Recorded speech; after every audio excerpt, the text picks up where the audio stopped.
أعوذ بالله من الشيطان الرجيم بسم الله الرحمن الرحيم إن الله وملائكته يصلون على النبي يا أيها الذين آمنوا صلوا عليه وسلموا تسليما اللهم صل على سيدنا مولانا محمد وبارك وسلم اللهم صل على سيدنا مولانا محمد وبارك وسلم۔ اللہ تعالیٰ کا بے انتہا فضل و کرم ہے کہ اس نے ہمیں نبی کریم صلی اللہ علیہ وسلم کے امت میں پیدا فرمایا اور پیدا ہونے کا فخر عنایت فرمایا۔ الحمدللہ یہ فخر اس کے انبیاء نکلا۔ مزید برائے کرم ہوا کہ اللہ تعالیٰ نے قرآن جیسی نعمت سے وابستہ فرمایا، اولیاء اللہ کے دمن سے وابستہ فرمایا اور تجدید ایمان کے لیے ہمیں یہاں جمع فرمایا۔ تو انشاءاللہ آج ہم محبوب سبحانی خطب ربانی معین الدین شیخ عبدالقادر جیلانی کا مقام سمجھیں گے۔ جب نبی کریم صلی اللہ علیہ وسلم معراج کی رات تشریف لے کے گئے تو آپ نے ایک نوجوان کو دیکھا۔ وہ نوجوان نے اپنی گردن کو پیش کیا۔ آپ نے اس کی گردن پر قدم مبارک رکھ کر تشریف لے کے گئے اور حضرت جبرائیل علیہ السلام نے عرض کیا کہ یا رسول اللہ صلی اللہ علیہ وسلم، یہ آپ کی اولاد جیسے ہوں گے، یہ حضور غوث الثقلین رضی اللہ تعالیٰ عنہ ہے۔ نبی کریم صلی اللہ علیہ وسلم نے فرمایا کہ اللہ تعالیٰ اس کو وہ شان عطا کرے گا کہ تمام اولیاء اللہ کی گردن پہ اس کا قدم ہوگا۔ اور جب آپ کی ولادت ہوئی تو اس دن رمضان کی پہلی چاند رات تھی اور دوسرے دن روزہ تھا۔ تو سحری کرنے کے بعد سب گھر والے دیکھے کہ آپ دودھ نہیں پی رہے، پورا دن نہیں پیے۔ گھر والے پریشان ہو گئے۔ جیسا ہی افطار کا وقت ہوا آپ دودھ پینا شروع کر دیے۔ تو اب دوسرے دن بھی ایسا ہی واقعہ ہوا۔ تو یہ بات مشہور ہو گئی کہ سادات کے گھر میں ایک بچہ ہے جو روزہ رکھتا ہے، تو اس کا مطلب آپ پیدائشی ولی ہیں۔ تو اب عید کا دن آ گیا، رات میں بادل چھا گئے، اب پتہ نہیں چل رہا کہ عید کا دن ہے یا پھر 30واں روزہ ہے دوسرے دن۔ تو لوگوں نے کہا کہ کوئی بات نہیں، ہم سحری کر کے اور فجر کی نماز پڑھ کے سادات کے گھر میں چلے جاتے ہیں۔ اگر بچے نے روزہ رکھا تو ہم بھی روزہ رکھ لیں گے، اگر بچے نے روزہ نہیں رکھا تو ہم عید منانے چلے جائیں گے۔ دوسرے دن سب لوگ فجر کی نماز اور سحری کر کے آ گئے تو پتہ چلا کہ آپ روزہ نہیں رکھے۔ تو پھر سب عید منائے اور عیدگاہ چلے گئے، اور جب آپ کھیلنے جاتے تو غیب سے آواز آتی کہ اے مبارک میری طرف آؤ۔ اور جب آپ ولایت کا اعلان کریں تو کسی نے پوچھا کہ آپ کو کب پتہ چلا کہ آپ اللہ کے ولی ہیں؟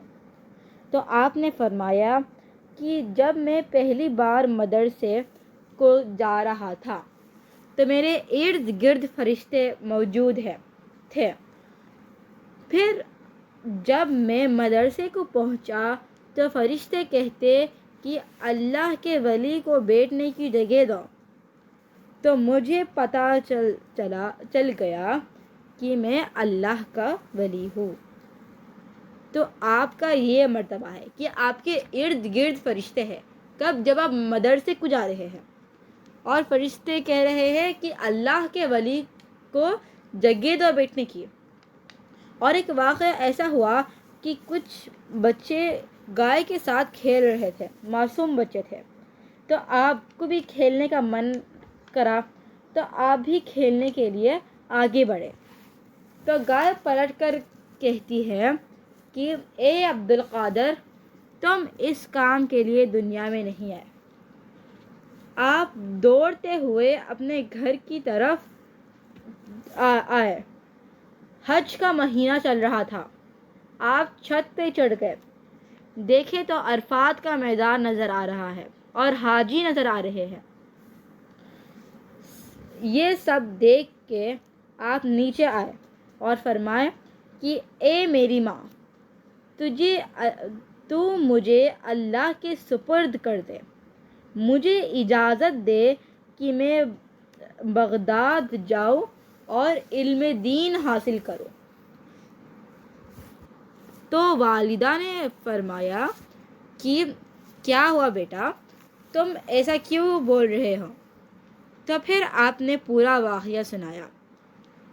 آپ نے فرمایا کہ آپ کی والدہ نے فرمایا کہ میں تجھے اللہ کی سپرد کرتی ہوں اور قیامت سے پہلے میں تجھے نہیں دیکھ سکتی۔ اس ٹائم پہ آپ بہت ضعیف ہو گئے تھے۔ پھر آپ نے حضرت غوث اعظم دستگیر رضی اللہ تعالیٰ عنہ کے کرتے میں 40 دینار سی دیا۔ پھر آپ نے نصیحت کیا کہ دیکھو بیٹا، میں نے تمہارے کرتے میں 40 دینار سی دیے ہے اور تم کبھی بھی جھوٹ نہیں بولنا۔ کیا نصیحت کی؟ کہ تم کبھی بھی جھوٹ نہیں بولنا۔ پھر آپ نکل گئے۔ اب جو قافلے سے جا رہے تھے وہ قافلے پہ ڈاکو کا حملہ ہو گیا۔ پورے قافلے والوں کو ڈاکو نے لوٹ لیا اور آپ سے ہر ڈاکو آ کر پوچھ رہا ہے کہ بیٹا آپ کے پاس کچھ ہے کیا؟ آپ ہر بار فرماتے ہیں کہ میرے پاس 40 دینار ہے۔ تو پھر سب ڈاکو نے آپ کو ڈاکوں کے سردار کے پاس لے کے گئے۔ سردار نے وہی سوال کیا، بیٹا آپ کے پاس کیا ہے؟ تو آپ نے وہی جواب دیا، میرے پاس 40 دینار ہے۔ تو ڈاکوؤں کے سردار نے کہا کہ کہاں ہے 40 دینار؟ تو آپ نے فرمایا میرے کرتے میں سلا ہوا ہے۔ تو انہوں نے دیکھا تو سچ میں 40 دینار تھے کرتے کے اندر۔ ڈاکوؤں کے سردار نے کہا کہ اگر آپ کہتے کہ میرے پاس کچھ نہیں ہے تو ہم آپ کو چھوڑ دیتے، آپ نے سچ کیوں بولا؟ تو آپ نے فرمایا کہ میں نے اپنی ماں سے وعدہ کیا تھا کہ کبھی بھی جھوٹ نہیں بولوں گا۔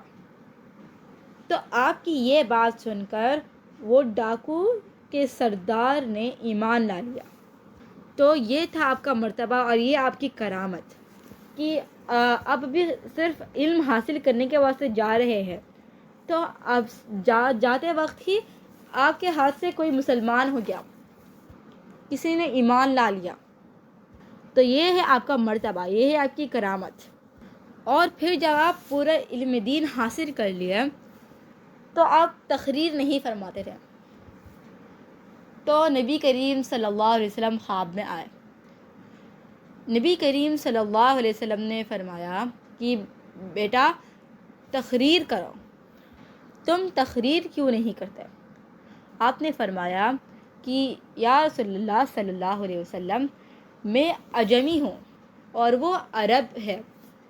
تو آپ نبی کریم صلی اللہ علیہ وسلم نے فرمایا کہ اپنا منہ کھولا اور اپنے لعاب ذہن آپ نے حضرت غوث اعظم دستگیر رضی اللہ تعالیٰ عنہ کے منہ میں ڈالا۔ 1 بار، 2 بار، 3 بار، 4 بار، 5 بار، 6 بار، 7 بار۔ کتنے بار؟ 7 بار ڈالا۔ اس کے بعد فرمایا اب تقریر کرو۔ پھر آپ کو دوسرے دن ایک اور ہی خواب آیا۔ خواب میں کون آیا؟ حضرت علی رضی اللہ تعالیٰ عنہ۔ حضرت علی رضی اللہ تعالیٰ عنہ نے فرمایا کہ اپنا منہ کھولا۔ تو پھر آپ نے بھی اپنا لعاب ذہن ڈالا۔ کتنے بار؟ 1 بار، 2 بار، 3 بار، 4 بار، 5 بار، 6 بار۔ پھر حضرت غوث الثقلین رضی اللہ تعالیٰ عنہ فرماتے ہیں کہ آپ 7ویں بار بھی مکمل کر دیجیے نا۔ تو حضرت علی رضی اللہ تعالیٰ عنہ فرماتے ہیں نہیں کر سکتا، کیونکہ یہ ادب رسول ہے، میں نبی کریم صلی اللہ علیہ وسلم کی برابری نہیں کر سکتا۔ تو پھر اس کے بعد آپ نے تقریر شروع کی۔ پھر ایک بار آپ تقریر فرما رہے تھے تو آپ کے ایک مرید نے آ کے کہا کہ یا سیدی، جو کشتی آ رہی تھی سامان لے کے وہ ڈوب گئی۔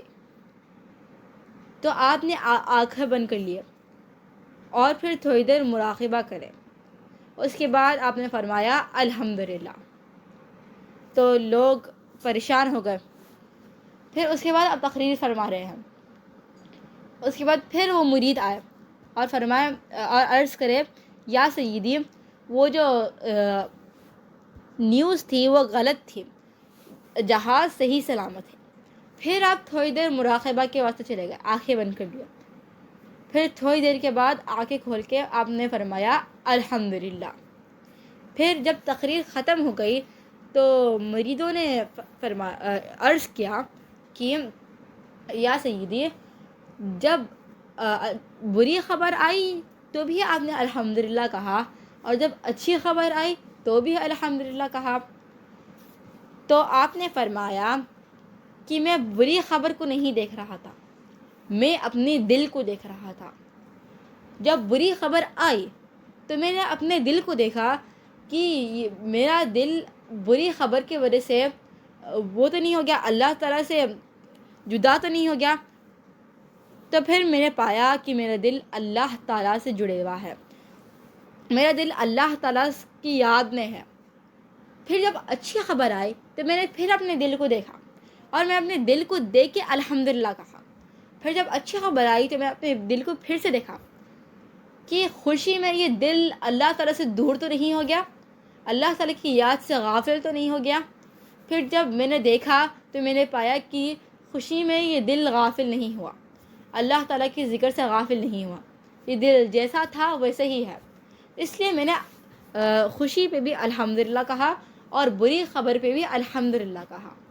میں بری خبر اور اچھی خبر کو نہیں دیکھ رہا تھا، میں اپنے دل کو دیکھ رہا تھا۔ تو آج ہم نے کیا سمجھا؟